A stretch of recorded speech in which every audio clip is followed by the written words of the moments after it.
people waiting.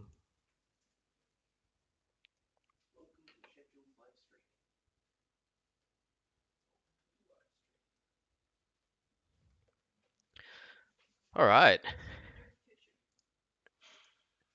I think we are live. Yes, we are. All right, just making sure that the lighting in here is good. I'm just going to adjust my camera so that you can see me okay. Um, just checking before I get going, can people hear what I say while I'm speaking at the moment? I've got a thumbs up. I've got a couple of the tutors here who are around and watching this. I've got someone there saying, "Yep, hello, penguin." Is that meant to say penguin? Is that a that must be right? Okay. Um, so I think, as far as I know, here in the chat we have Tom, and I think Andrew is here as well. Some of the tutors. We've got a few people flowing in now. I think there's 10 people watching, so there's a few people here. Um, what we might start with today, yes, I will make that larger in a moment. I'm just about to start using it. Let me just, there we go. That should full screen it. I forgot to actually set up the tutors as moderators. Let me just sort that out.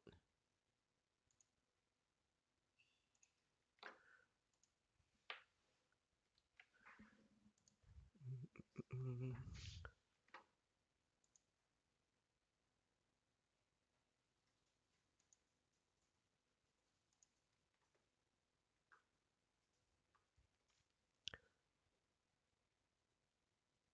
I can't remember how to make someone a moderator of this channel. Oh well, we'll sort that out later. Do you remember how to do that? Sorry, I've got Tommy in the room with me at the moment. This one?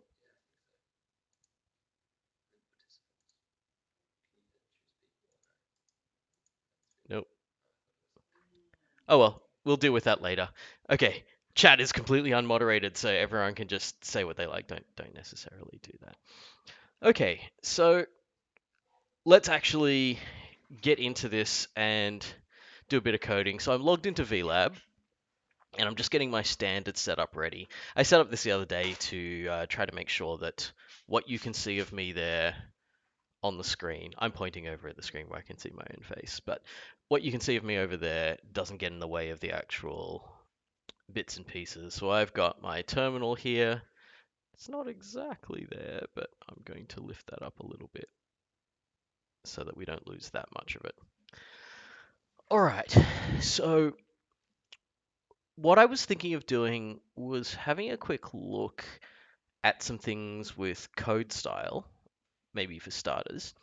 But then also, if anyone has any questions, so anyone has any kind of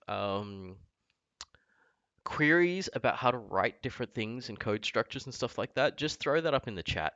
I will watch the chat a little bit. The tutors who are here with me are also going to be watching the chat. So they will be able to help you out with like passing your question along to me and making sure it gets answered and stuff, because the aim of these live streams is really going to be a student driven thing rather than a lecturer driven thing. Like, you've already got 4 hours of me dictating content in a really specific way to you.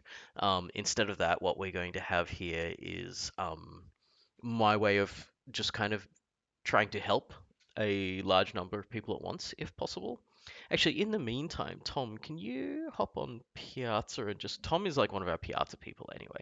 So could you hop on Piazza and just see if you think there's any particular questions there that would be worth showing to a large number of people?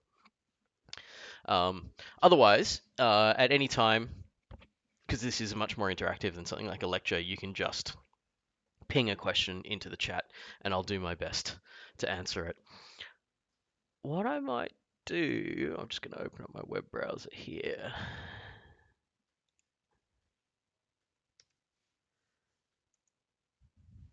Go to Web CMS. Yes, indeed, first live stream is happening there. I'm going to go to the lecture content and grab that bad code example that we had in the lectures. And what I'm going to do, oh, this is like a whole bunch of lecture content that you don't actually need to look at here. And I'm just going to download this.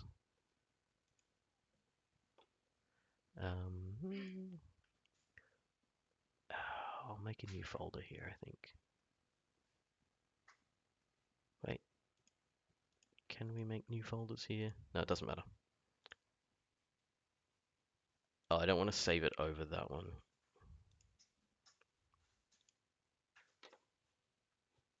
I'll just save it in my home directory for now, and then I will create a directory for the live stream.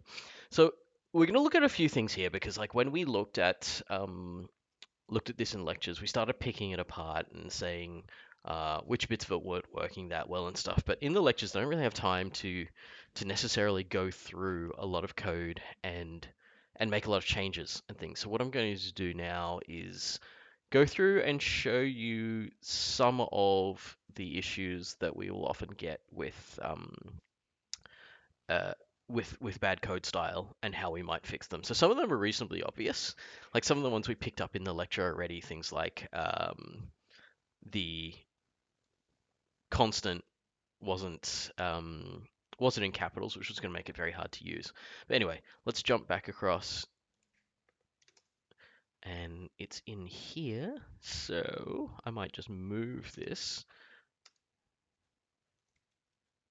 into my comp. Well, actually, no, before I do that, I'm going to create a folder for my live stream.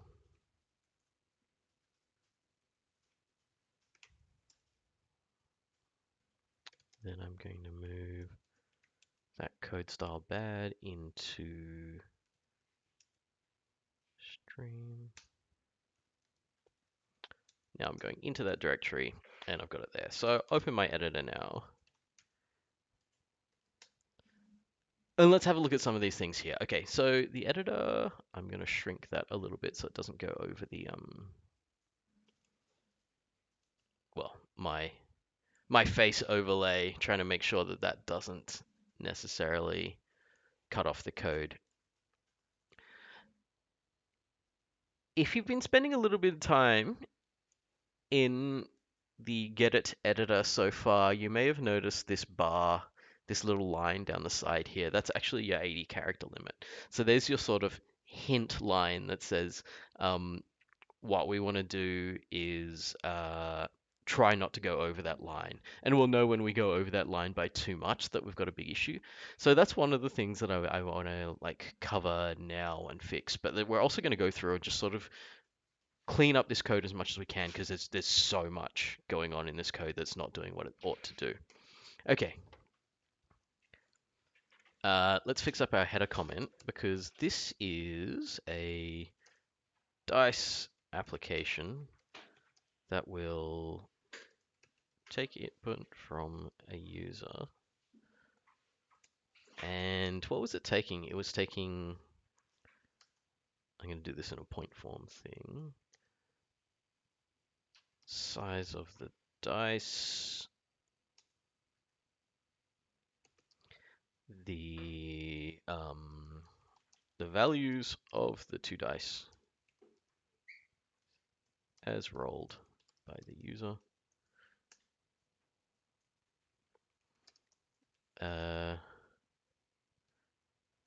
This application, oops, I was trying to, yeah, there we go. You can see I've got my autocomplete on there, which makes it okay. Oh, sorry. Before there was a question about making the screen larger. I assume that what I've done now is okay, right? Like that's big enough now for everyone to read. Hopefully that should be filling up your screen. If you have an issue with whether you can read things or not, sometimes with different internet connections, you can actually go to your settings in the bottom right corner of the YouTube window and try to up the resolution. The downside of bumping the resolution up will be that it will sometimes lose the stream and have to buffer it and things like that. But if you're having trouble reading it, then that's something that you can do. Okay, so even at 480p, you can read the text. So if you need to, you can do that. Okay, so as I was saying, so this application will report back the total of the two dice and whether it passes a check against a secret number.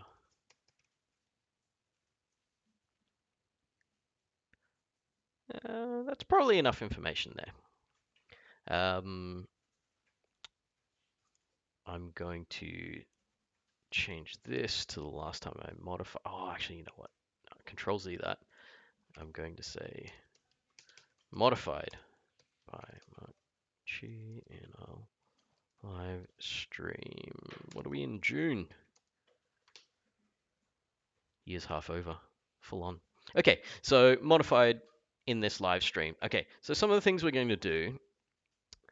Standard input output is something we're still going to use. No worries about that. But what I might start to do here is to give myself a little bit of white space around things to make it easier for me to read stuff. The other thing about this constant, I really don't like the word constant here. So what I would like this to be is instead of just a lowercase constant, which is going to make it look like a variable, even with the word constant, it's still going to look like a variable, and it's going to trip us up in a way that we're going to maybe think that we could change it and stuff. So I think secret target was even the name we used for this when we actually made it properly. What I'm going to need to do is go through and replace constant with this. I might, I don't know if this is safe or not, but there are ways to find and replace the same text through the entire file, and I think that's what Andrew's telling me there in the chat to use Ctrl-H. So let's actually just, I'm going to put this back to constant, and I'm going to select this whole thing, press Ctrl-H. Ctrl-X is going to replace. So if I want to replace constant with secret target, you see I'm using the underscores here to make sure that my define is one word. I can't have spaces in this. If I have an actual space in this, I'm going to have a problem because it will see these as two separate things.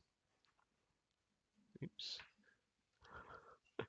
Sorry, my screensaver just turned on my other monitor.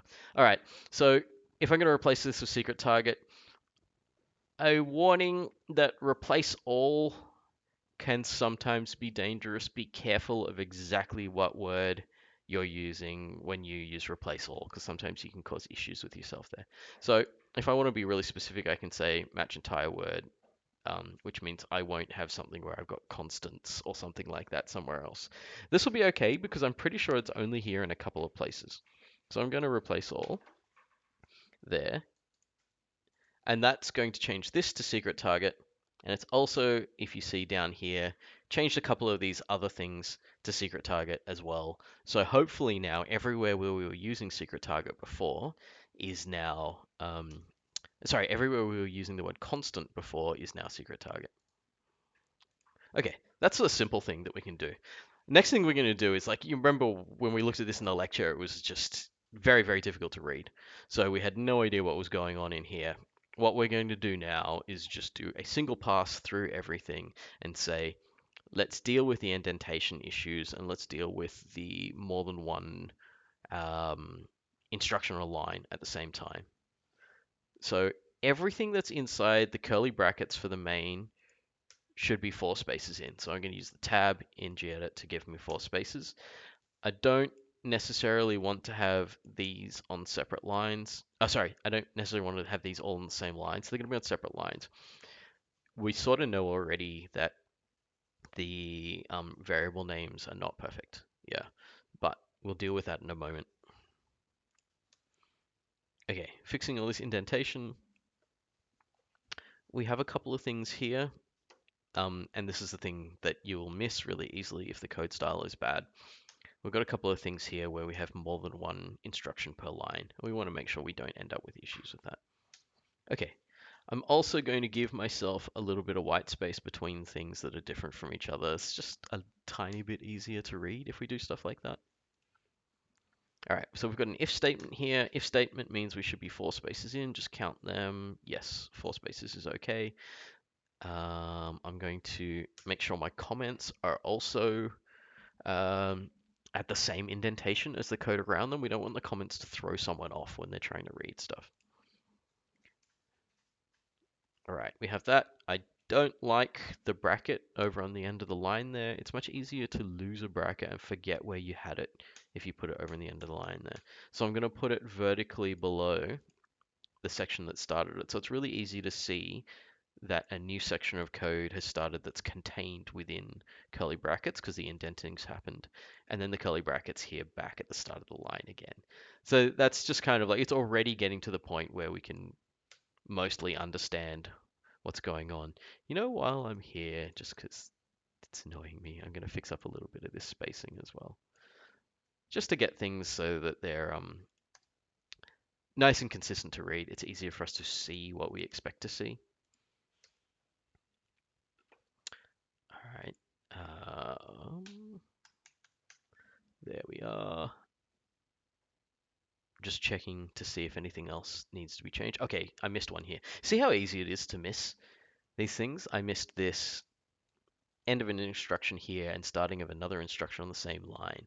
And this if statement is really messy because it's all on one line. It wasn't even at the start of the line. Really easy to miss that and to get confused as to what is actually happening. This is an interesting one. This piece of code here is actually fully legal. I think we spoke about this in the lecture anyway, but it's good to be reminded of it, right? This is legal C. So what we're actually going to get here is this will run. It'll check if A is equal. Ooh, don't drag that. It'll check if A is equal to 0. And if it is, it will run the first statement afterwards.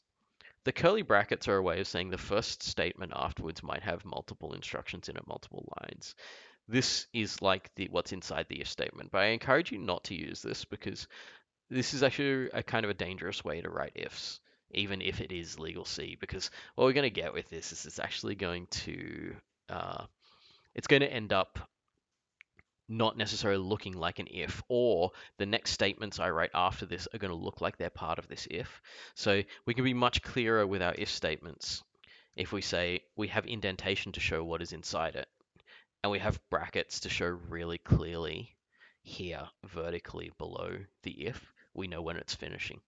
So it's much nicer. I know it takes like a couple more lines to do this, but we don't really care about how many lines necessarily. Like sometimes we don't want to go overboard, but we don't care about like using a couple extra lines on something if the benefit from that is going to be this is now really, really safe against reader error mistakes or anything like that. And you know, generally we're going to get more issues out of us not understanding our code than we're going to get out of our code not being able to do things, or the efficiency of us being able to squeeze more text into less space. I mean, that's actually not really worth anything to us because it's not like our computers are going to run out of hard drive space because of our code files.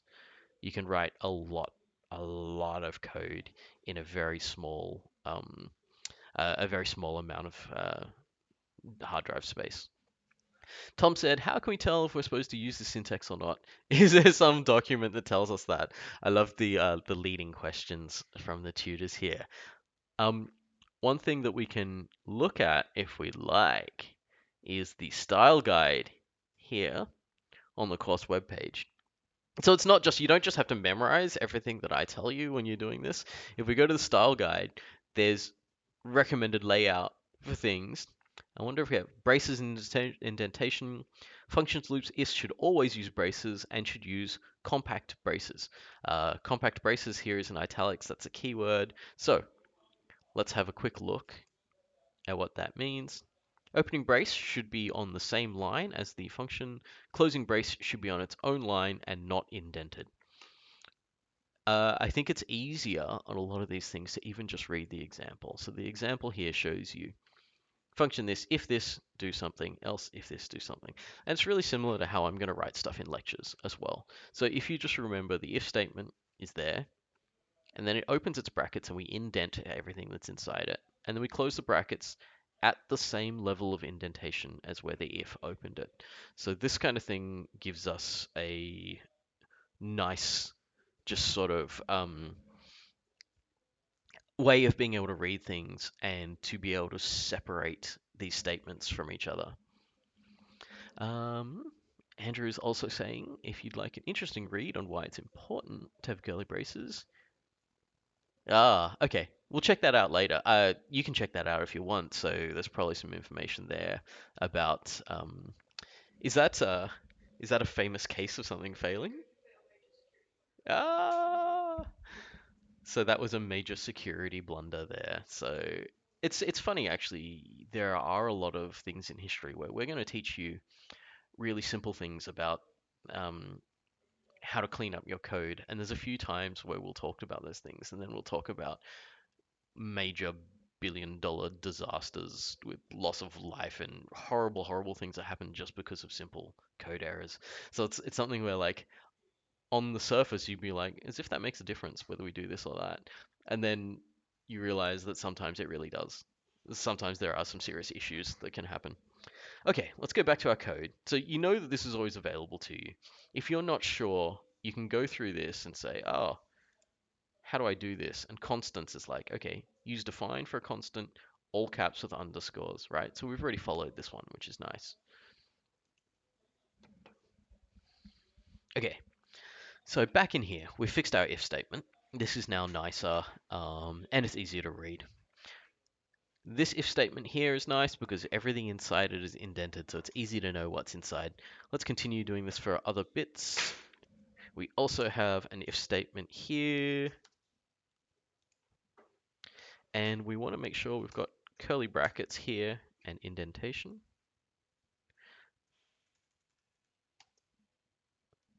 And now this one will be easier to read as well. Ah, bit of spacing there. So I'm just going through a quick pass just on formatting to get this going.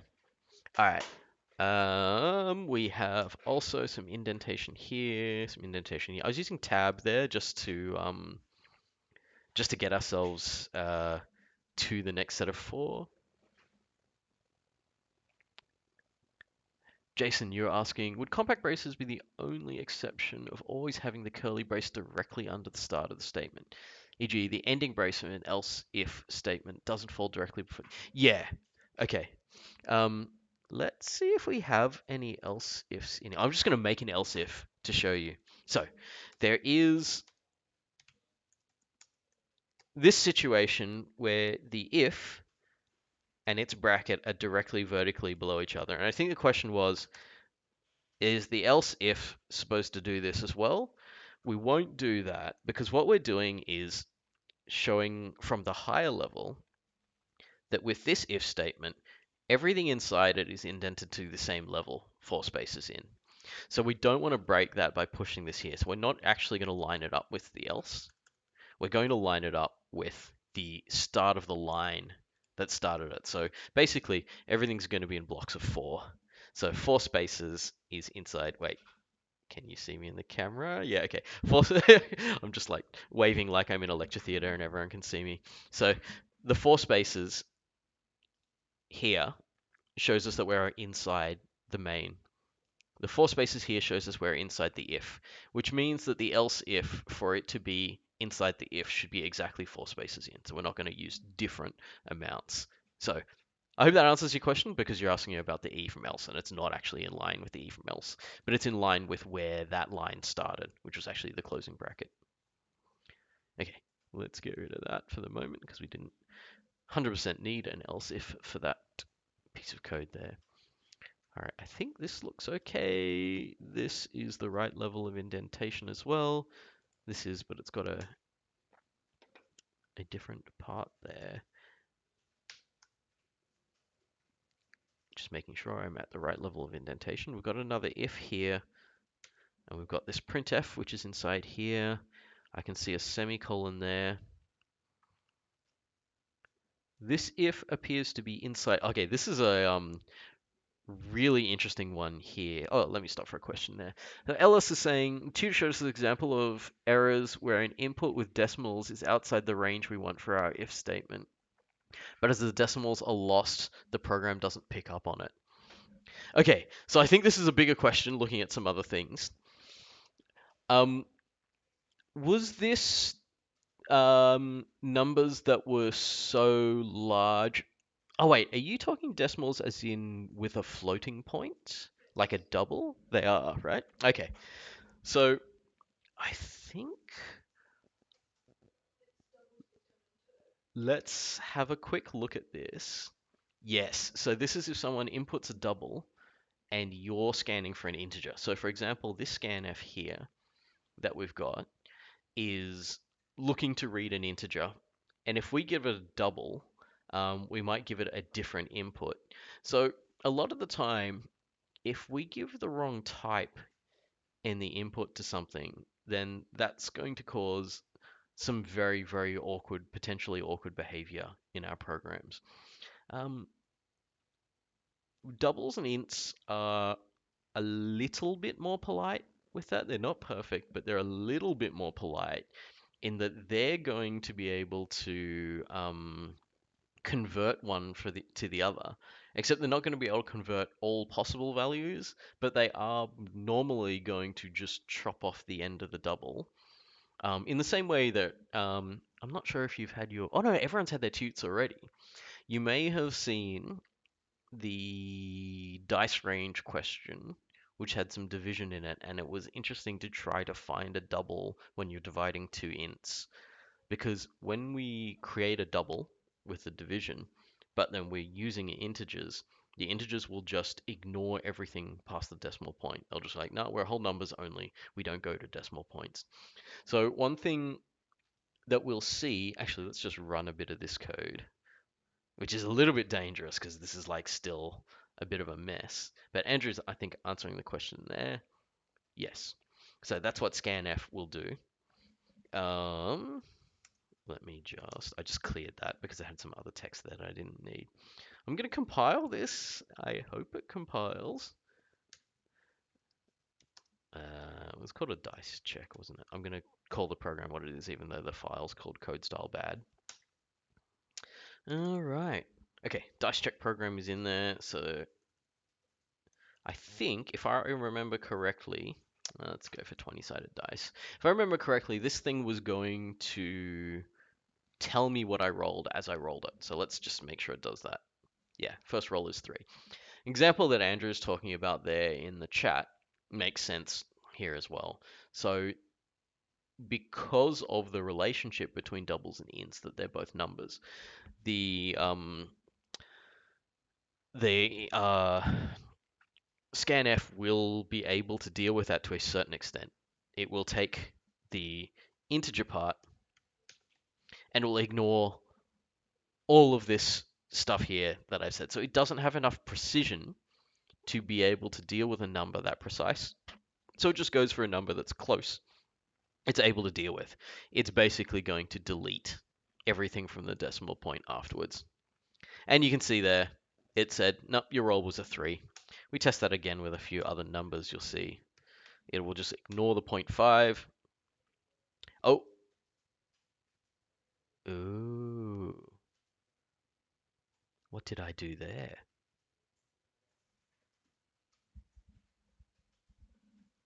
What did I do there? I'm wondering if I pressed enter twice by accident, but I'm not sure. Yeah. I'm just checking with the tutors here because I've just created some really interesting behavior.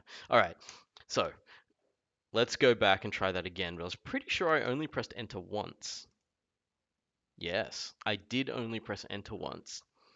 And what I've got there is this has taken the 7 as my first input, and the value for my second die appears to be the uninitialized integer number. You'll see this a bit here and there. If we have an integer that we haven't given a value to and we start trying to use it, I think if I'm not incorrect, this is the smallest value an integer can be. So this is the integers all zeros. Oh, it's not, is it?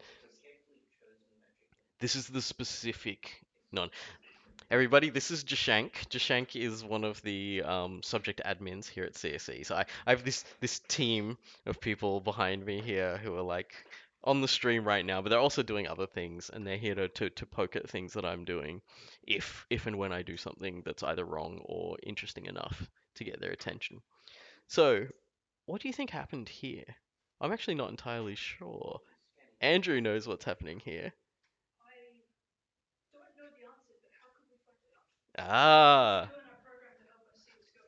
beautiful. Okay, perfect answer to this question. We don't know what happened. I'm not entirely sure what happened.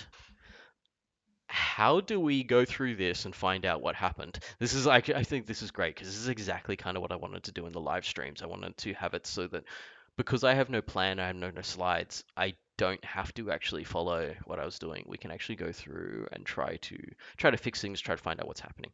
Okay, so we entered a value 7.5. Then our application said the roll was 7, and then when we went when it said please enter the value of the second die, it immediately just took what we were doing there. So what it did was it's taken something here as two values, a single value in here that's gone into a scanf and another value there that's potentially gone into a scanf, even though we pressed the enter key once. So what we would potentially want to do here is maybe try to figure out what was going on. Um, we're going to need to clean up our code a bit for this to work, but oh, you know what I'm going to do? I'm going to grab the actual nicely written dice check code first, so that we don't actually have this awkward style here at the same time. So let me just copy. Yeah, also, yeah, as Tom was saying, don't use something that is coded with bad style. Hi, Xiaoshu, is it? I'm not sure. So, we have gone off into a weird and different place here, but that's okay because we're following a thread from where Ellis was taking us. Matthew, that is Jashank, yes. Do you know him from somewhere else? Anyway, this code was written in lecture 3, I think. I'm about to find out. I think it was lecture 3 when we did the dice checking application. Actually, let's go and have a look. Yes, we did the dice checking application, and then lecture 4 was where I was showing code style. Sorry, I'm going to lift that up so that you can actually see everything that I'm typing in. Yeah, Jashank. Everyone's behind Mark. We noticed something that happened, and this was Ellis's question about inputting doubles in for integers and seeing that the scanf with the %d, which is only expecting an integer, is always going to chop off the end of the decimal there. So if that's the issue and that's what we're having happen, we want to find out what's actually happening in this particular code here, where we typed in one number, and then when we pressed enter, we got that number, and then some reason our program has picked up a second number which was uninitialized and then kept going. So that's really weird, right? We're not really sure what's happening there. So what we're going to do is switch to a piece of code that is not messy and with bad code style, and then we're going to find out what's happening with this code. Okay, so we're going to copy the dice check code into my stream1 directory. So just to remind everyone, when we use dot dot here, the dot dot means we go up one directory. So I went back to my comp1511 directory and then to the stream1 directory. So I'm copying the dice check into the stream1 directory. Again, I go up and then to stream1. If I wanted to, I could actually just go cd dot dot. That would take me back to comp1511, and then I can go stream1. I'm pressing tab to autocomplete here. All right, I have my dice check C here. I'm going to edit that.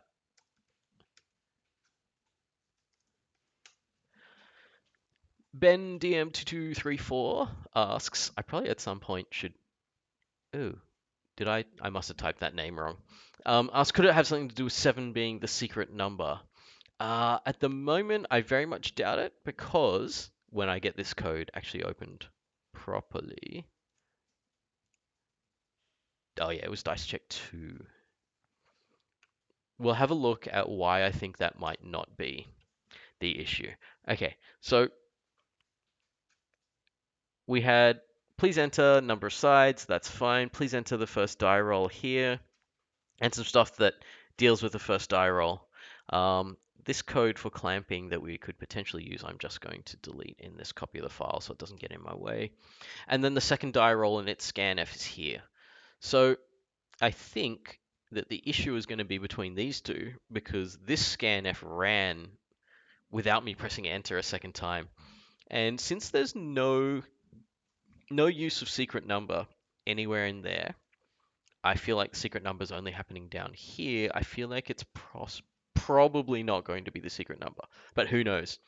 What we're going to do with this is just get more information about what's happening here.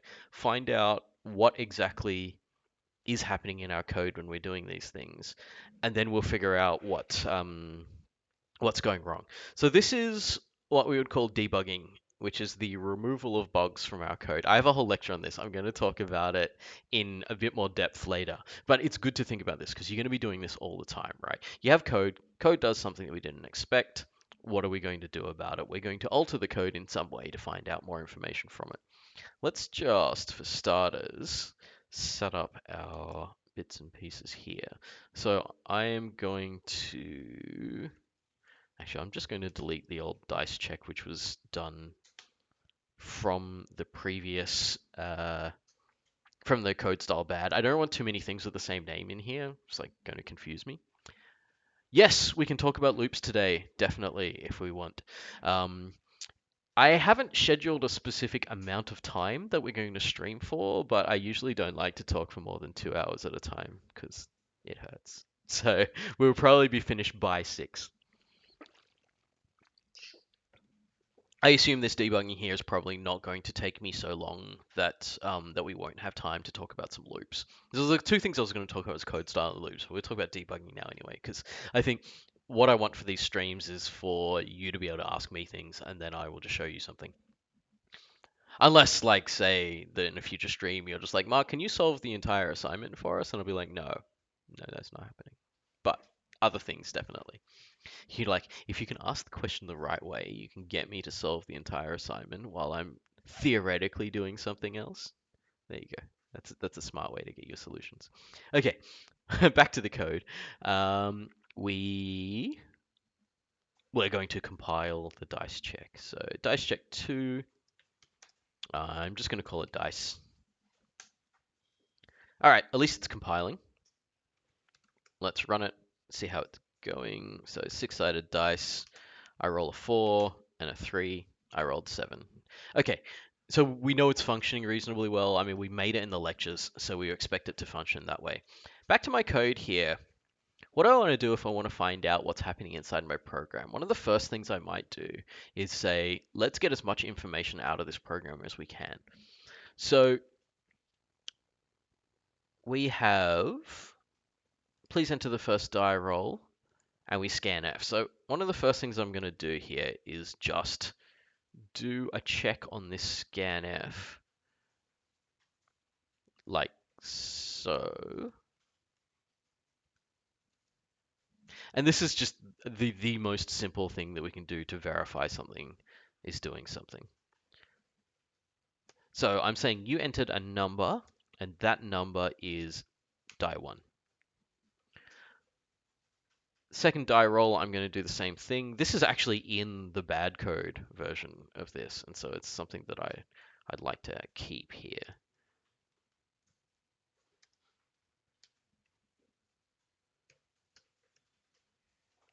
And this one is die 2. Okay, compile and run this again. So compile that. run that. 6-sided dice. I entered a 3. I entered a 6. Okay, good. So at least what we're getting there is we're seeing what is happening. Let's have a look at that error where we started talking about doubles and things. So we have a 7.5. Oh, wait, this is the number of sides on the dice. I don't know if this is going to cause the same problem. Let's find out. Oh, it does. Okay, so something about the 7.5 is our program is not liking that. Let's figure out what else might be happening here. This is a good time. I mean, I was going to talk about this in lectures. I probably will as well because there's not a huge number of people here. But one thing that I might do here is show you something that you can do with a scanf because I have a feeling that something might be up with our scanfs here. So scanfs as a function will take in some kind of input and they will send it to the location of this variable. So the at is kind of like a location. So the and is kind of like a location here. So they'll send it there. Scanf also actually gives us an output. So there's an interesting thing we can do here. So I can, let's not do it all on one line. Actually, we can do it all on one line. This is a valid way to use an integer. So I'm going to say int result equals scanf this. And I might be wondering, what possible values could scanf output? Scanf, is it going to give me the number that it read, that it put in there? Is it going to give me something else? How would I want to find out whether it can do this or other things? I'm going to go and look it up. So there's going to be a lot of things that are functions and other things that are written by other people, and looking them up is a really good way to find out where things are going. So I could look this up in a really, really blanket, simple way, and I could just simply type it into Google. There are other ways to do this. We actually have, I wonder if we have it. Do we have the cheat sheet available on the website? I think we do. So we actually have a C reference. Oh, that's a style guide from T1. Linux commands cheat sheet. I don't think that's the same one. Yeah. Okay. So let's actually just go by the Google way for now because that's all we've got for you so far. So we have a few things here. One of the downsides, I think, with C is that it doesn't necessarily have a specific authoritative place of reference. So there isn't like C.com or something that says this is exactly what is in C and it's always going to be this. At least I don't think it does. It doesn't, right? Oh, right. Should we use those? Okay. Suggestion from Tom is instead of Googling this, let's use the manual pages that come with Linux for this. So Linux has a really interesting command called man, short for manual, which allows us to look up documentation on things. So if we want to look up a really simple thing like we've been using, like ls, to see what's in our folder, we can say man ls, and it will say ls lists the directory contents. ls has some options that you can do things, and you can ls a file. So that will list information about the files. You can do -a for all files that won't ignore any invisible files. You can look up things. You can ask to see the author. You can ask to see more information, stuff like this. There's a lot of stuff that you can do. In general, when we're doing this, I'm just scrolling back up. The explanation of what it does is usually enough. You don't really need more than that. So I'm going to press Q to just quit out of that. So let's do a man scanf and see what we see here. Okay, scanf and fscanf, scanf. There's quite a few different possibilities for it, but it says input format conversion. What we're getting here is it's going to take input from our user. Input from our users always just be characters, text on the screen, and it's going to convert that into a format that we can use. So int scanf here is going to say this will take. Let's not worry too much about this stuff yet because I haven't actually taught you about characters and things yet. But let's see if we have some information about what the output is. So this is good.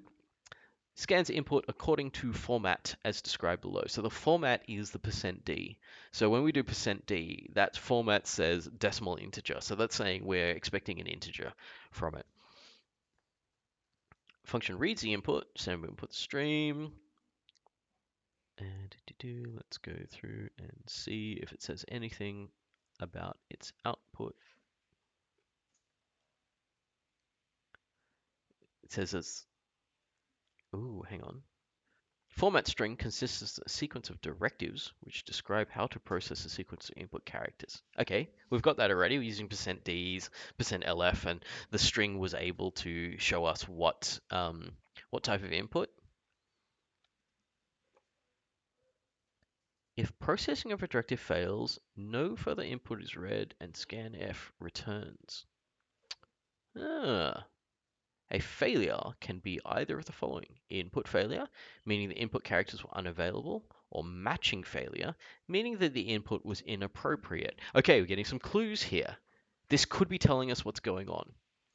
We could be getting a failure to read the input, and the failure to read the input might be leading us to a situation where the input is just sitting there waiting to be read. The first scanf rejects the actually the first scanf took some of the input. So it took the 7 and it was okay with it. And then after that the input is a .5. Ooh. Ben says the sound is gone. Oh, that was just you, was it, Ben? All right, hopefully that was. Can other people still hear me? Yep. Okay. Other people can still hear me. Okay. Oh, Ben has retracted. Okay. Cool. So if we're getting a failure of the ability to read input, then we might actually be getting a situation where the scanf is losing input, and then it's losing input again, and then it's losing input repeatedly, because every time it loses its input, every scanf that tries to run afterwards is going to pick up that same input, which causes this input failure, and then makes that return immediately with a failure. But one way we can do this is we can actually check on what scanf is outputting. There's a lot of details here, which we don't necessarily need. I'm just scrolling through them. I'm looking for... Oh, these are all the different formats. Return value, here we go. These functions return the number of input items successfully matched and assigned, which can be fewer than provided for or even 0 in the event of an early matching failure. Good. Okay, so my hypothesis was if there's a matching failure, that matching failure is causing all the scanfs afterwards to have matching failures. So every scanf from now on is going to try to read the same text that we typed in because no one took it. Like none of the scanfs took that text and used it. So it's still just sitting there. And so every scanf that comes up afterwards is going to find this same thing that it doesn't like. My hypothesis is it's the dot. It's taken the 7 and it's ignored the dot. Although it probably shouldn't have done that. So I'm not sure exactly what's going on there. Either way, we know now that we have a return value that tells us how many items a scanf can read. If we know how many items a scanf can read, we can test how many items are matching correctly and how many aren't. So here, this result now should say how many numbers scanf just read in. So if I want to get more information out of this, what I might want to do is come in here and say, let's find out if this is correct or not. So a couple of ways that we can do this. So we could do an if statement, and we can say if result is less than 1. Oh, Andrew's got something here for us. Second time you ran it, you typed 7.5 for the first number, then both numbers were uninitialized. So it didn't read the 7. Yeah, potentially. I wonder if it's still here. 7.5.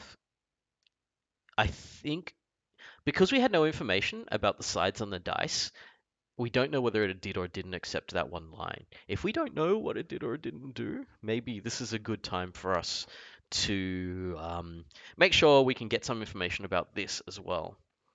So I'm going to copy this because it's a similar thing that we're going to do here. Printf, you entered, but this time it's going to be the dice size.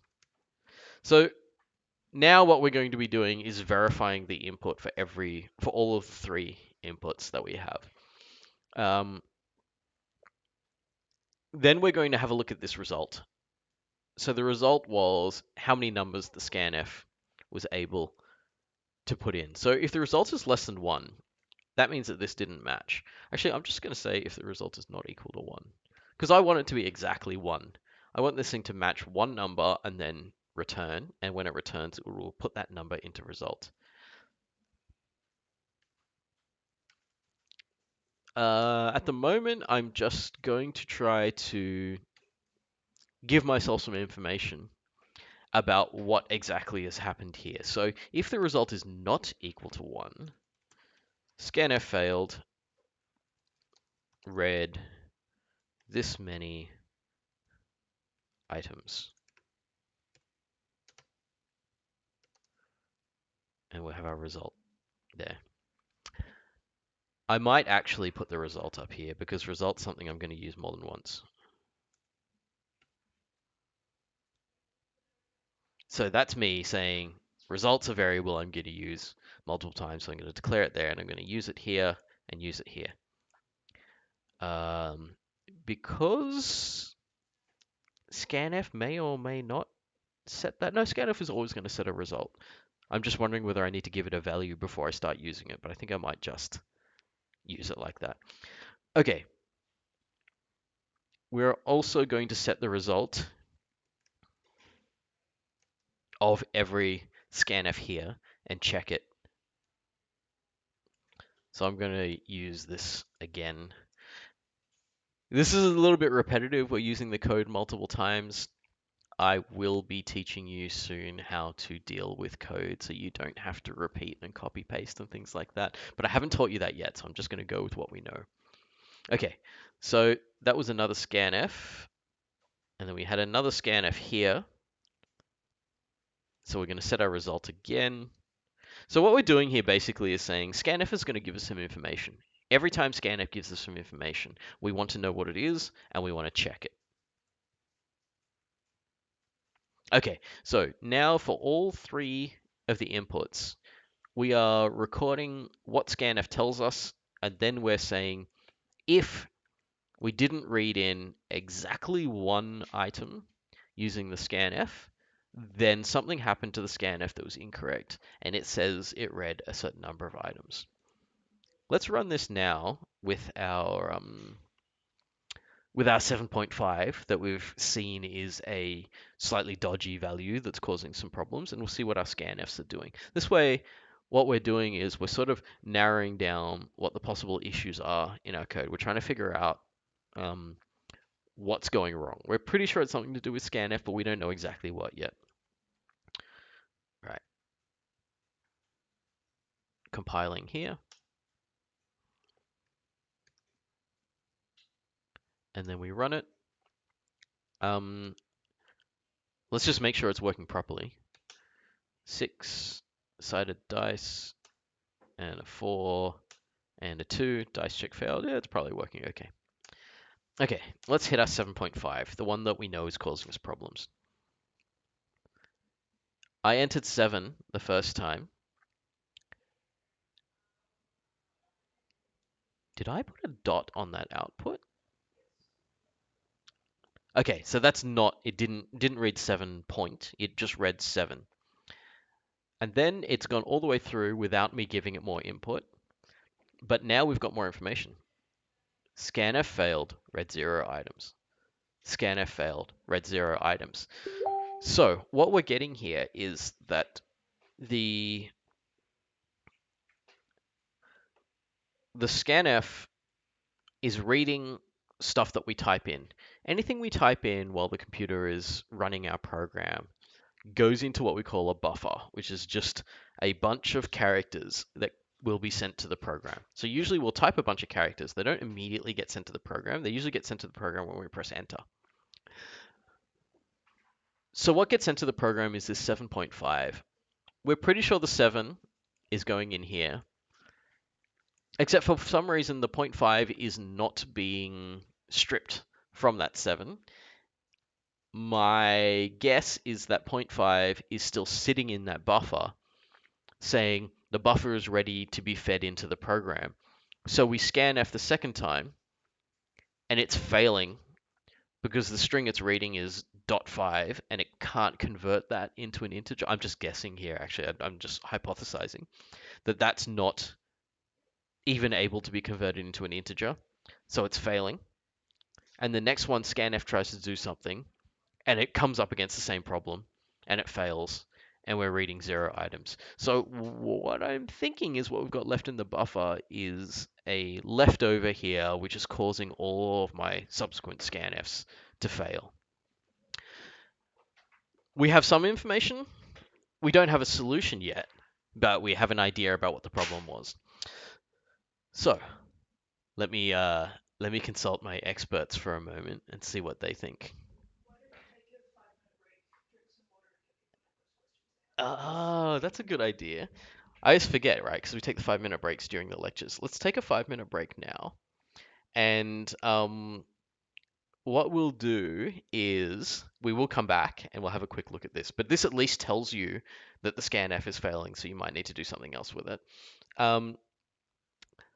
If anyone has any questions about this and about other bits of code or anything that you'd like me to cover in the second hour, put those questions in the chat now, and we'll get to as many of them as we can in the second hour. We'll take a 5-minute break now, so we'll be back just around 10 past 5. Alrighty, see you in a bit.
All right, we're back.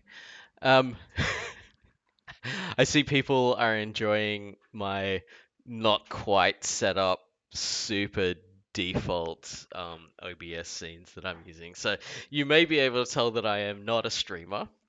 Uh, I I maybe have watched some streams every now and then, but I'm not actually a streamer myself. So I don't have everything set up fully, but I will soon. So we'll see how we go. Okay, let's get back to this issue that we have here of the incorrect input breaking all of our scanf patterns and causing all of our scanfs to not actually read separate numbers. Um, I think one of the things that we could do at this point is just say, look, we didn't get what we were expecting. Something's gone wrong. We just can't continue running this program. We've hit a point where the program itself's not really going to run. So what we're going to do is if at any point that this happens, the scan fails, um, and actually it was awkward because it wasn't going to fail on this first one here, but it doesn't matter because if at some point it fails, we're going to say if the scanf was a failure, um, we're going to exit the program and just say, look, we can't deal with it because it's actually at this point now we can't correct this input, uh, and we can't read it because it's not a number value that we can read. So we're going to have to just start this whole thing again. So you're going to have to start the program again. So I might give some information to my user to that effect. Um,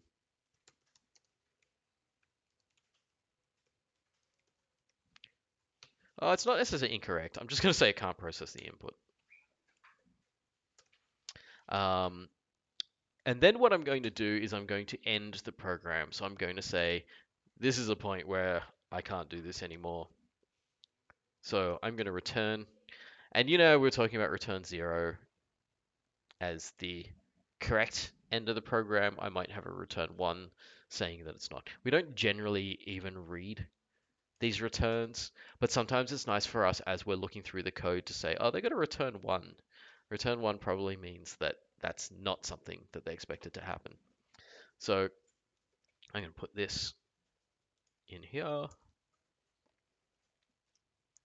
And there was another one here where when the scan fails, I'm going to paste that in there. Okay. So now if we were to test this, we might get, it's not going to be the best response, but it's at least going to be a decent response to say, look, program's not dealing with this situation. So let's compile that, my DCC. You can see me, when this happens quickly like this, you see me actually just going up and down with my arrow keys here to get previous commands that I've run. Okay, so if I do my 7.5, enter the first die roll. So it has gotten to a certain point, but it said scanner failed, can't process input, exit the program. So it's not going to try to give us an answer. So it's not going to try to say that I actually rolled something after it multiple times wasn't able to read things. This isn't 100% perfect, but at least it will try to find situations where the input was incorrect, and if the input was incorrect, it will not be able to deal with it. We can try some inputs that we know are definitely going to be incorrect. So please enter the number of sides on your dice. I'm going to enter hello. I have a feeling that this might work in a certain really weird way and might not, but we'll see what happens. Nope. It has rejected my input. Scanf has failed, giving me a 0, cannot process input, and ends. Okay, that's nice. So now we have a program that's just a little bit safer than it was before. So before it was, I'm going to, if I scroll back up here, when scanf stops working, it's giving us the I am not an integer. I am an integer, but I haven't been initialized properly value. And saying it's outside the legal range, so it's going to do something with it to put it inside the legal range. It's going to do some things with it. And it's actually giving us a result here. It's saying we rolled -6. eventually, and that's not really great. When the input was entirely incorrect, we don't actually want the program to finish as if everything worked. So in this case, we've got this slightly better thing where both of these times where we have given input that doesn't make sense for the integers that we're expecting, our program's saying, no. Oops. It's saying, no, I cannot process your input. I'm going to end here. So slightly safer. That's a nice little thing that we've got going there. Okay, let me open it up because now that we've had a look at that. Okay, who was that who was asking that? I think it was Ellis? Way back there, Ellis was asking about that, and that's a whole bunch of stuff that we can do about uh, possibly incorrect input.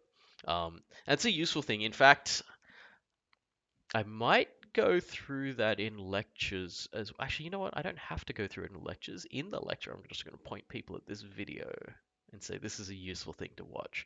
Because knowing how to use scanf and knowing how to use whether it succeeded or failed is actually a very handy thing to do. Okay, let's move on to some other things. Was there anything anyone wanted to learn about? Was there anything that people are having trouble with at the moment that they would like some more information on? I think there was a question above saying, "Are you going to talk about loops today, Mark?" And the answer to that can definitely be a yes. I'll take any other questions from anyone if there's anything else you would like to hear about as well.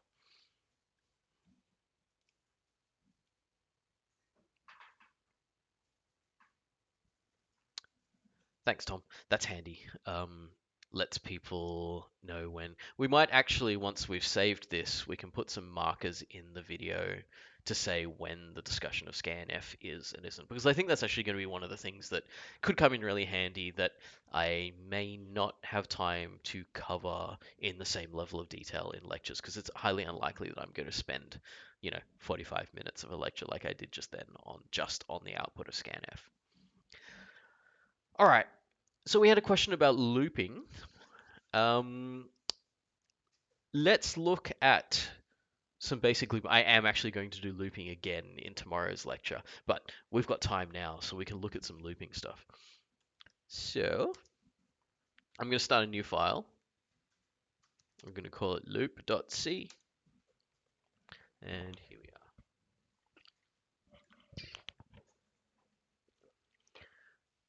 Same thing we're going to do with yes. Andrew's reminding me we didn't actually continue everything that we're doing with the style fixing. You know what? You know what? There was one thing I really wanted to tell you about with the style fixing. I want to go back and just do that one thing first, and then we'll come across and do some looping. Yeah. So there was one thing that was um, was something I considered important. So let's clean up a bit more of this. Yeah, it's pretty clean. This if is inside. I'm going to go a bit faster now. Um, that bracket connects to that bracket. This one doesn't have a bracket.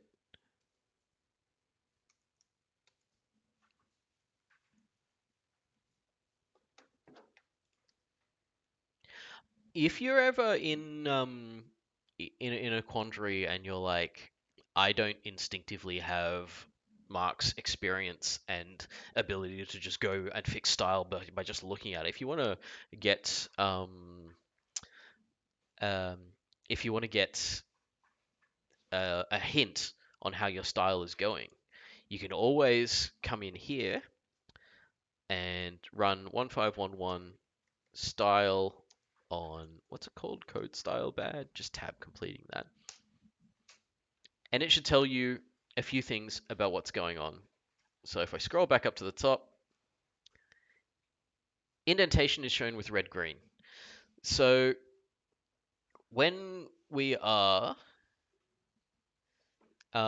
looking at this in the 1511 style checker, It won't be able to do everything for you, okay? So it's going to do a lot of things, but not everything. But it is going to be able to tell you a few things that we can tell automatically that might be some issues. So there's no ZID in the header.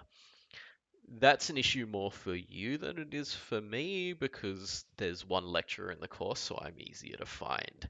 So but I still didn't leave an email address, and I didn't leave any way of contacting myself, so it's not perfect here. So that's actually a decent reminder that I should maybe, because the ZID would be in my email address anyway. So indentation is telling us that green is good, red is bad. So there's going to be a few places that there are issues. Also, it's telling us variable names should be descriptive. Um, these ones, as we've shown in the lecture, were not very descriptive, so there's things going on there. My indentation here is correct, it's saying, and it should be correct because this is the stuff we've gone through and we've already fixed. But here we have where we're up to in our fixing, and it's showing there's some issues. So it's saying that I don't have space between my commas, and I think that's going to be right there. The comma's right up against the B, which is just going to make it a little bit harder to read. The red here is all saying this is incorrectly indented. The red space here is 4 spaces worth. There shouldn't be any code inside that, right? So everything here should go a little bit further in.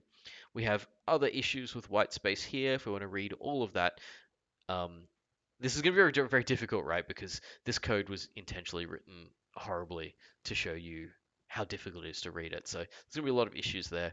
There's probably also going to be an issue with the curly brackets, I think, as well. Yeah, close bracket on the line below by itself. See, look at that. We've got curly brackets right next to each other. It's going to be really hard to read. So 1511 style is a program that it's going to help a lot to correct this when you haven't got an instinct for it yourself yet. So we can see that if I want to go straight to line 57, that's where my indentation has issues. 56 as well has some white space issues. So 56 here, for one thing, the closing brackets there, and I've put an instruction directly after it, which is harder to read because really we're going to be following these vertically to look for the next instruction. This will get easier to read if we put a space there, indent that properly, indent that properly. Can't remember, but don't delete this next line. Um, classic comments. I might just remove that. It's not very useful to us. Okay, this is another big mess. So in the if here, oh, I actually don't need a space there, but here, space this out so it's easier to see that that's a mathematical operator and it's not somehow attached to the words around it. Also, the instructions that are going inside the if statement are going to go on their own lines inside the if statement, not just after the curly bracket. So you know what I'm going to do? I'm just going to add some white space down here so you can just see what I'm doing more easily. Okay. That if statement seems to be okay. The else if can follow the brackets like that. I'm going to put a space here and some spacing just to make it easier to read. This needs to be indented inside the else. And there's a trick here that you can do that I haven't showed everyone that much before. I think I did show it in the last lecture, but anyway, if I shift tab, that will bring me back. I say back, I probably mean back. I'm just looking at the footage of myself to see whether I'm going the right direction or not. Anyway, shift tab takes you back towards, like removes the previous indentation. In here, we also want to get this nice. This closes the else. This closes that bracket. And now we have code that is laid out reasonably nicely.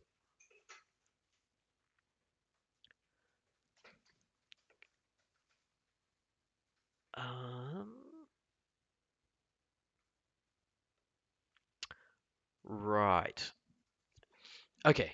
So I'm going to correct one thing, which I think we're going to want to do is, oh, we have a question. How many indents is too many? So, if you have an if statement depending on another if statement that then launches into, say, a two-dimensional while loop or something like that, we've got a problem, right? So Jason's asking you about how many is too many.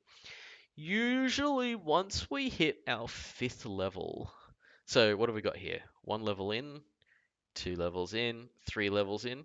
At three levels, we can still understand where we are. We go, okay, if this, and inside that, if this. If I just go, if inside that, then we do a while loop, and then for every time we're in that while loop, we do another while loop, and inside that, we check something. We're already at a point here where, like, as a human, like, we're just getting really close to brain explosion here. It's like, okay, so if this, I haven't even written any code in here, but I'm like, it's like this is where we're at. We're like, where are we now? Like, okay, so if I think back, especially if this is okay, here's a good example. Let's say this one's complex and has a lot of stuff in it. I'm here now. I can't even see what's on the screen above me because there's a whole bunch of stuff in that other while loop that's doing things. This comment is now like serious because it's like I actually have no idea where I am. I know that I'm deep, and if I'm deep, it means certain conditions are happening that's forcing me into doing things in a certain way. So I have checked this, I've checked this, I've looped in this, and now I'm looping on this. Am I? Maybe? And then if this. And then one of the funniest things that we can do, so I just fix up my style. One of the funniest things that can happen in here at this point is that this if checks something that's already been checked here because we've already gone too far and we've lost what we were doing. Once we get to like sort of 3, we shouldn't really go much further than that. And once we get to 5, we're usually going to be lost. So if you get to 5, that's a point where we're going to look at your style and say, look, there's going to be a better way to do this. There should have been a better way around this problem. I haven't taught you one of the most sort of um, basic solutions to this that we're going to use in the future, but I'll just let you know what it's called. Now is we're probably going to be using things called functions. And functions are going to allow us to grab a section of code and say, it doesn't have to be right here, right now. We can put it somewhere else in our file so it's easier to read, and then we'll use things. But don't worry about it right now. I'll tell you how to use them before you need to use them. So this very deep issues in keeping track of where we are. This not so bad because we've only asked 2 questions. So in our head, we can go, oh, this happened and this is why we're still here. So we can still sort of keep track of what we're thinking there. Once we go if, it's getting iffy. Sorry, just laughing at my own jokes. Yes, that's the weird thing about streaming. I can't tell if anyone else is laughing. That makes me think that everyone must be laughing. I'm pretty sure that's the only possible solution to that. The tutors behind me, I think, are yep, they're all nodding. Yep, I've got a 100% thumbs up from Tom there. So that's good. That's good. Sorted. Okay. So Jason, I hope that's enough of an explanation about like, how we might um try to keep our indentation below a certain level. At the moment, it's hard for you to do that because we haven't given you all the tools that you need to actually keep your indentation down. So if you need to do it in your tutorials and your labs at the moment, um, do what you have to do. Talk to your tutor about it. They might be able to say to you, in the future, we're going to fix these problems. But it's not that long. Next week or two, we're going to be getting into using different abilities, different C capabilities that will allow us to clean up code like that. Okay. Um, One thing that we were going to do is I'm going to fix my variable names. So this is dice size here. I'm going to replace all and hope that. Oh wait, Search for die. I've searched for the wrong thing. Hang on. The X is going to be dice size. I hope there's no other X's in my code somewhere, but I did say match entire word only, so hopefully that'll be fine. The A was die 1.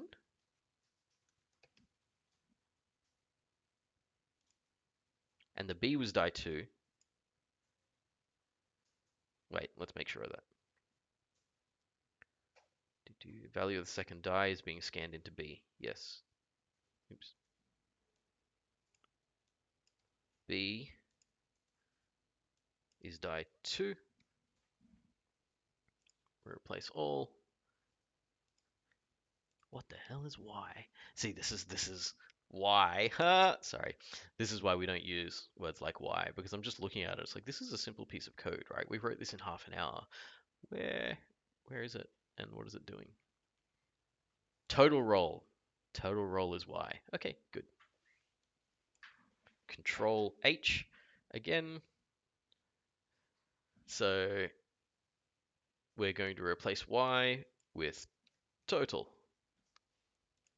Okay, let's hope that I haven't accidentally replaced something that wasn't the right thing there. Okay, so things that we have that are potential issues here. This has gone so far over that it's been word wrapped around by my editor. Likewise, this line's gone so far over, and this line. Actually, they're pretty much the same line. So what I don't want you to do is change your variable names so that they're tiny, tiny things that are hard to read just to keep your line length down. Like, I'd prefer the lines to be longer with proper words in them that we can understand what's happening with our dice or whatever piece of code you're writing, um, than swapping this out for an X and this out for a Y or whatever it was just to keep your line length down. There are other things we can do to keep line length down. And I want to show you this one here. We were actually talking about this the other day, myself with the tutors. So printfs are notorious for getting too long because when we do a printf, we're talking to humans, and so humans want more words on the screen. And we're used to having more words on the screen. We're used to them flowing over to multiple lines. It's just super annoying when we get our line cut like this here and it's hard to read, or it goes so far along that maybe we have to scroll left and right and other things like that. So we don't want that. This marker here at 80 characters is a good hint for us to think we need to deal with that line. We need to shrink it. One really cool thing that we can do with this is in this printf, just put a space there because we usually have spaces there. If we want to split this onto multiple lines, a really nice way that we can do this is we can say, okay, what else do we split onto multiple lines? I can split an if statement over multiple lines. In fact, I say that, like, to have good code style, the if statement is always going to be split over multiple lines. And so we could use exactly the same format if we want to. So I can have printf, and instead of it being the curly brace here, it's actually just this bracket. And then what we can do is we can use the closing bracket here, and we can line it up exactly the same way that we would line it up with the if statement. And then what we can do is we can take everything that's inside the brackets here, separate them all as single pieces. They're not single pieces because the instruction, the whole line kind of is the single piece, but we can still separate it if we want to. So let me show you the formatting for that. So that goes inside. The bracket that closes it goes down the bottom, and then we can indent this just the same way as if it was something like an if statement. So this section goes here, we've got a comma. This variable can go below it like this. This variable can go below it like this.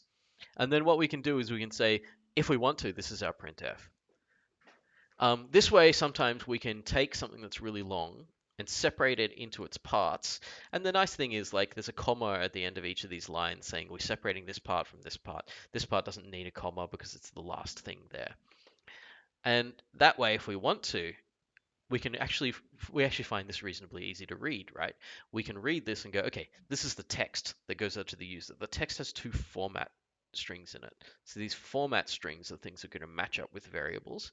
So I say, okay, this must be the first variable, this must be the second variable. Because they're vertically aligned, it's actually quite easy to read. So Jason's asking, wouldn't this print off the white space?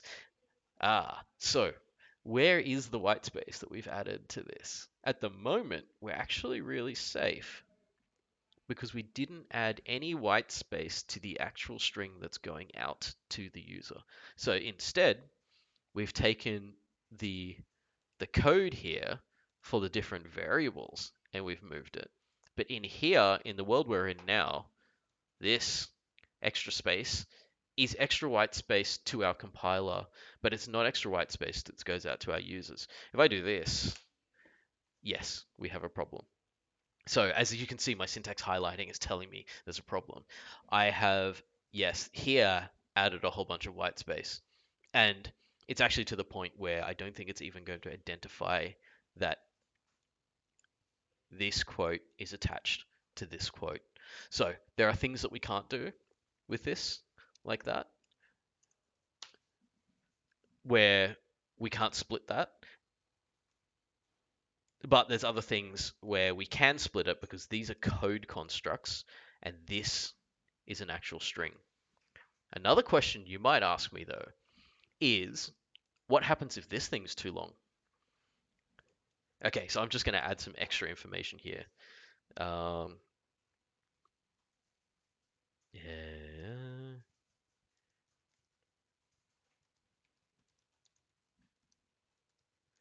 Okay, so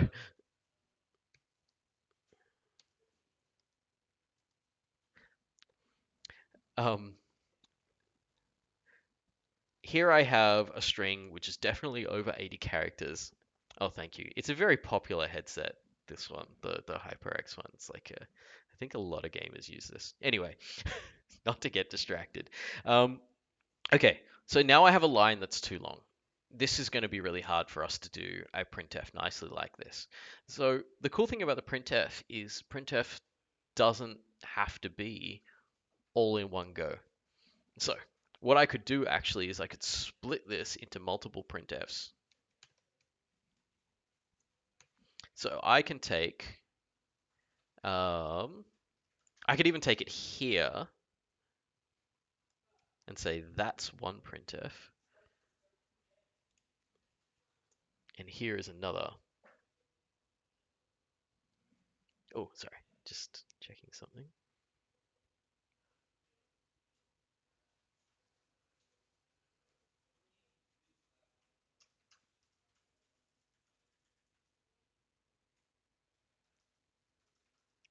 Oh, okay. Sorry. I'm just getting some advice from Andrew here about this. So rather than actually using multiple printfs, sorry, I didn't actually need a space there. I don't know why I put that in there. I was doing that because we have spaces with the ifs and the whiles. What we can actually do here is we can have multiple strings.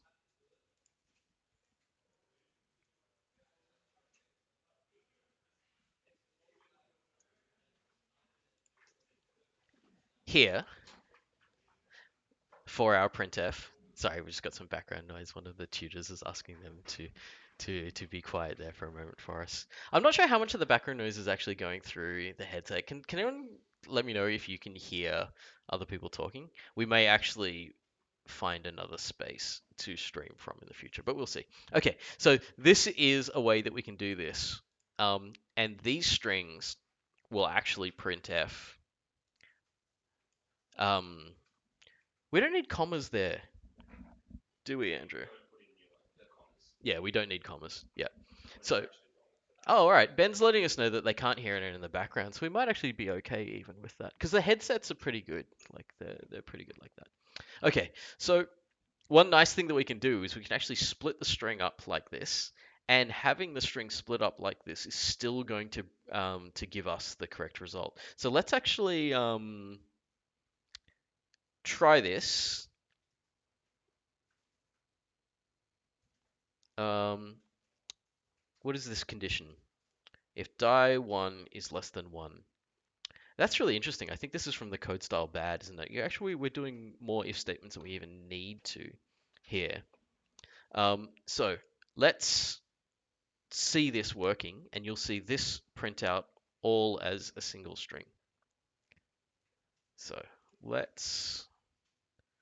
going to clear this, see where I am now. Going to compile code style bad into, I'll just overwrite the program that I've got there that's dice.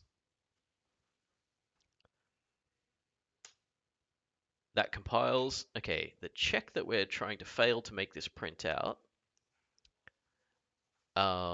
is if die1 is less than 1. Okay, so it's called dice, 6-sided dice, die1 less than 1, so I'm going to say -8. Die roll value -8 is not correct. Ooh, I've left a space out. Correct for the size of dice you're using. It is outside of the range 1 to 6.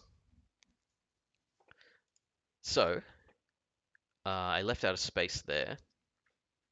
One thing that you might be wondering is how come these are all coming directly after each other and not on separate lines?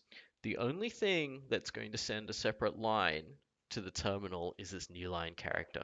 So if we chain together a bunch of these, this is going to get chained. Oh, I just pointed at my monitor. I realized no one can see that. So this is going to get chained from here to here. This letter is going to appear directly over here. And the only time we're going to go to a new line is when we actually have new line like this. Okay. So we had other values there as well. Should remind everyone, I think I was saying this before, any file with a tilde on the end of it like that is a gedit backup file. So that's just something that's going to save a slightly earlier version. I think it might be a timed backup. It's every few minutes or something like that. And it's going to tell you, it's just going to save things for you in case you accidentally delete the main file. So don't worry too much. You can actually safely ignore those files and never use them, and just use the things that don't have the tilde after them. But if there's an emergency, you're going to be happy that those things were around. Okay. We don't have that much time left, but I did promise that I would talk a bit about looping. So this is just something I wanted to talk about, which is like when you get, especially printfs, because printfs are the ones that tend to go over length.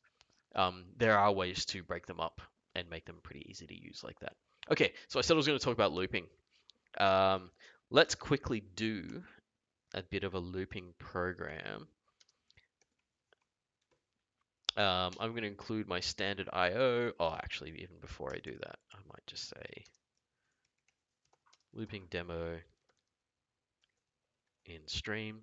I should probably, depending on how many new files I create in streams, make some of this stuff available to you. So I might save some of these files and make them available to you. Or you could screenshot it and manually type everything in yourself. I'm sure everyone really wants to do that. All right, I'm going to give you my email address for this one.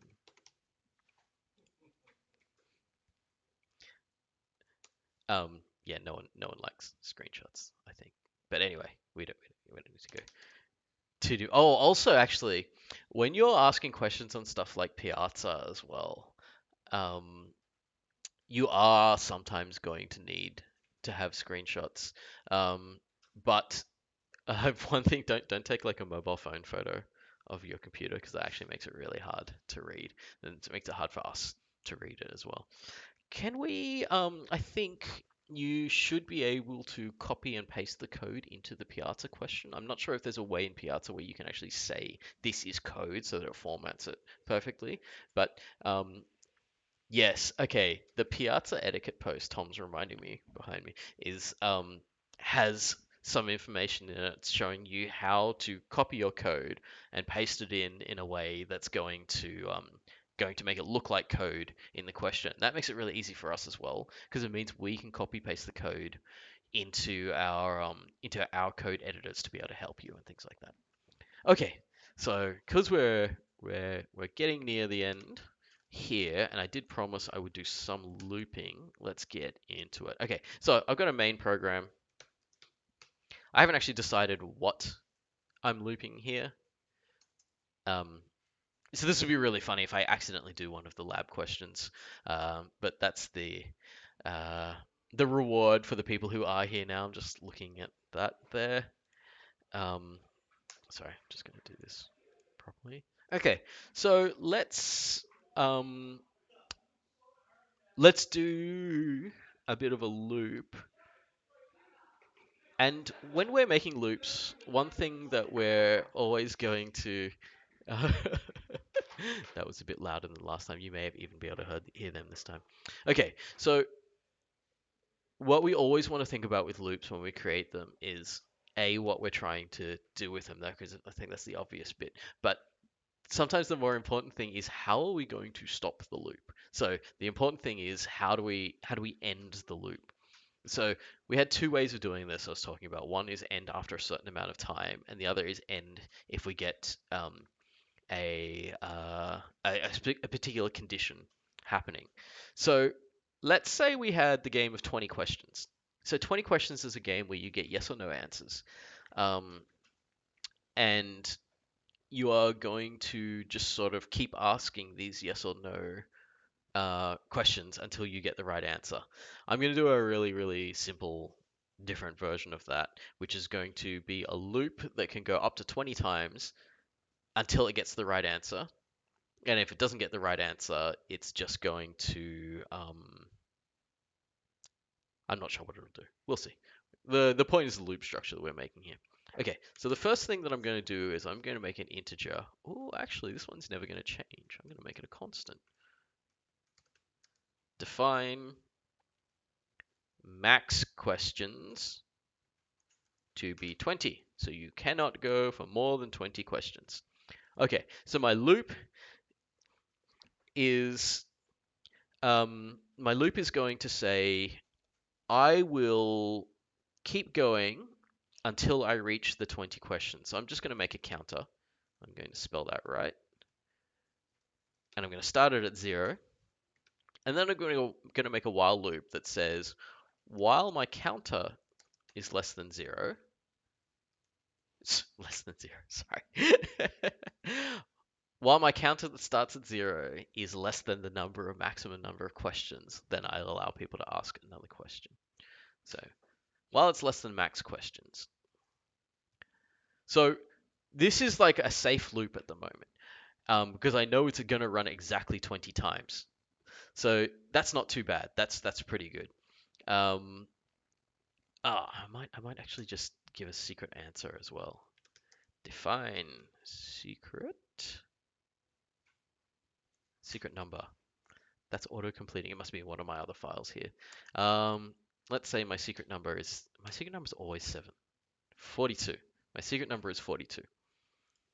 Okay. So I'm going to make this a guessing game. I'm going to say printf, please guess my number. And then I'm going to do a scanf. I'm not going to bother with the full correction of scanf stuff. I'm not going to bother with like trying to make the scanf check for incorrect numbers and stuff like that. I'm just going to go with what we have here.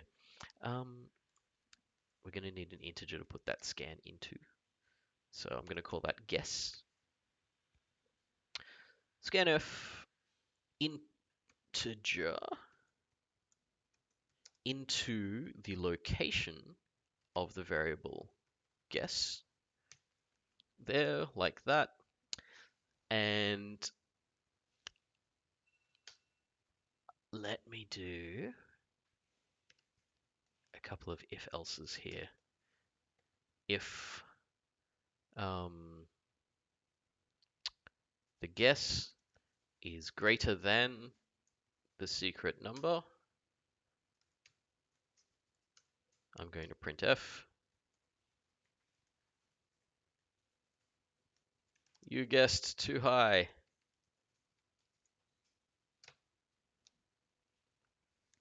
Else, if the guess is less than the secret number,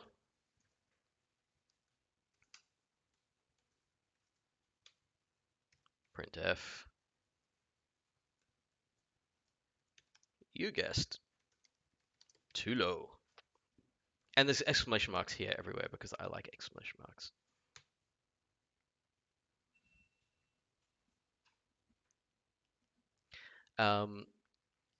Okay, so this is going to tell people if they guessed incorrectly. The only other situation is they guessed correctly. What I might actually do, what I like doing if I have an else, is I often will put a comment in here, which is the test that it would have passed. So I'm going to say guess equals secret number. This just makes it easy so someone doesn't have to go through all of the other ifs, especially if there's a few of them. So guess equals secret number. And at this point, we would want to exit the loop. So what I'm going to do is I'm going to say, if I want to exit the loop here, I need some way of exiting the loop. If you remember in the lectures, the other way to exit the loops was to use a variable that says this loop is now over. So what I'm going to do is I'm going to add a variable to my code. I'm going to leave myself some white space there between my variables and my while loop. And I'm going to say exit equals 0. Exit's going to start at 0. And I'm going to say I will exit if the exit tells me to. So while counter is less than the max questions, and exit is not, oh wait, exit is still equal to 0. So I'm going to say I'm going to keep looping while it's not telling me to exit, and I haven't reached my limit of questions yet. I'm going to keep looping. So I'm going to say if they've guessed the secret number correctly, then I'm going to say you are correct. And I'm going to say exit now gets set to 1. So remembering the way that we're using equals here, the double equals is a question. The double equals is saying, is it equal to this? The single equals is what we call an assignment. That is saying it is assigning the number 1 to this variable exit. So what's going to happen is we're going to keep guessing whether we got the secret number or not. We're going to get told we guessed too high or we guessed too low. If we take too many guesses and we don't get it right by the end, we're going to exit this while loop here. And once we exit the while loop there, it's going to stop asking questions. It's just going to end. So that's all right. We would probably want to put more details into this, but I'm just not going to bother now because we're running to the point where I don't want to make the stream go for like a super long amount of time. So we're going to finish pretty soon. So I'm just going to let the program exit and just go, no, you just didn't guess the number. Sorry. But if we do exit correctly, we're going to set this variable exit to 1, which means when we next come up here to this while loop, we're going to ask the question, were we below the number of maximum questions? Maybe we were, maybe we weren't at that point. And we're going to say we also need the exit to be telling us don't exit. So 0 for don't exit. And so because this is an and, if the exit has been set to 1, that's going to exit the while loop and we're going to exit the program there. So either we're going to exit the program either we're going to exit the while loop because we went over the number of questions, or we're going to exit the while loop because we have set our exit flag here. Oh, it's a variable, sorry. We call these flags a lot of the time because they're like a flag up or down sort of thing. So we've set the exit variable to 1, which tells us we're going to exit, and this question will fail, and we'll leave our while loop there. So these are some of the structures that we're always going to use in our while loop. So the while loop is a batch of code that's going to run multiple times. Two of the main ways we're going to exit is either we have done the maximum number of bits of, well, I'll call it the proper thing. We have iterated the maximum number of times. We've gone through max questions number of iterations of this while loop. Or the other option that we could have to exit is that we have reached the correct point with which to exit this. Okay, let's compile and run this and see how this goes. Okay, I'm gonna Gonna just clear this. So you can type in clear in your terminal at any point just to get it fresh like this. Okay, so let's just to check this. Because I don't have an auto test here that's gonna actually auto test doesn't necessarily run style. You should run style on your own anyway. Let's run style on this and see where I've had problems with style. So I think it was loop.c. It was loop.c. I've saved it as opposed to the lectures. I remembered to save it this time. Okay. No ZIDs in header. Indentation red green. It is all green where I've indented, so that's correct. All right. It's the only improvements it's saying is the ZID, and I'm back to where I created it. Okay, not too bad. I'm happy with the style. Let me put my ZID in here. There you go. There's my ZID, and we'll run style again and see what it thinks. Oh, look at that. Looks good. All right.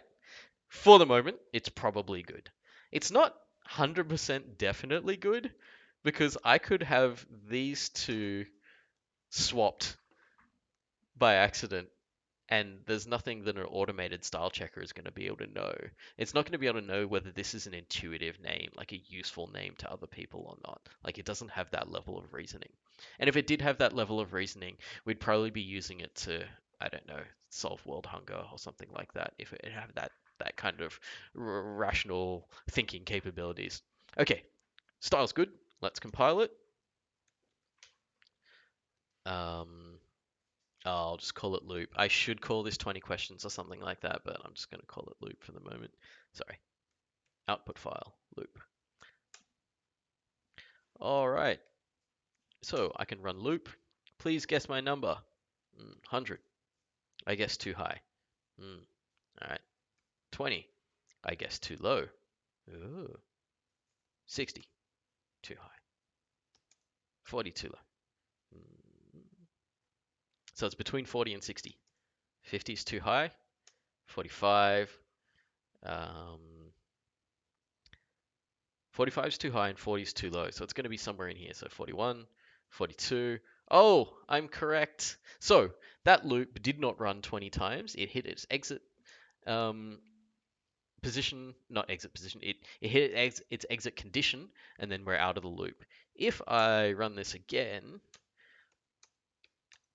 and I'm not guessing very well, but you're not the boss of me. I'm going to play the game the way I want to play the game.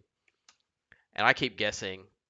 I think at some point, I don't know how many times I've typed this in now. 20?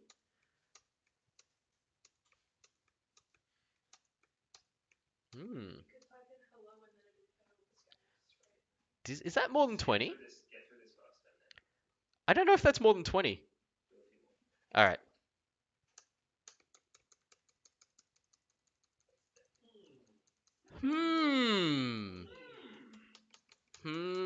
How are we going? Jason's got it. I don't believe we added the counter equals counter plus 1. So if I control C out of this now, I'm going to get some information. So control C, I'm here in the loop. Guess is equal to 9. Oh, I was hoping it would tell me what the counter value was. It didn't tell me. Usually it'll tell you the counter value in there as well. Okay, yes. So we didn't increment our counter, which is causing us problems. Yeah. Okay. So this should now go exactly 20 times. I won't test that because I think we're getting close to where the end of where we're going to be. So things that I think you can try now, questions you can ask yourself, and exercises you can do with this to get some more learning out of it. Here's an or instead of an and. What happens now? I leave this with you because we're going to wrap up the stream now, but I leave this with you to try. What happens when we have an or instead of an and? Can you tell intuitively, looking at it, what's going to happen with an or instead of an and? If not, try it out for yourself, fiddle around with it and see what you get. Is there another way? Oh, what should be here? So if we're going to just finish the program at this point, maybe we do want to actually say something to the user, because there's two ways out of this while loop. One was we'd reached the maximum number of questions, or one was we got it right. Maybe what we want to do here is figure out what the condition of the program was at the end of the while loop. Which variables do we need to read to check where the while loop was at the end? And then what do we need to say for each of those? For example, there's two things I think I would want to say is either one, you ran out of questions, or two, you got the answer correct. And so if you can figure out what you need to check to decide whether we ran out of questions or not, and what you need to check to decide whether the person was correct or not, see what variables you would read there, and then what answers you would give there. So we're going to leave it at that. We've been streaming for just under 2 hours now. I think that's enough. We had a look at loops, we had a look at code style, and we also had a look at scanf and some of the tricks that we can use for scanf and how it works. So I will see all of you tomorrow afternoon for the lecture, and I hope you enjoyed the stream. And we'll be doing more of these whenever we can. I might also talk to everyone about when's the best time for these to make sure that lots of people can make them. Um, we've picked Monday for the moment because this class has nothing else on Mondays. So there's no labs, no tutorials, no lectures on Mondays. So that was probably the best day for it. But we'll see what time and other things like that is good for everyone. Okay, thanks very much. I'll see you later.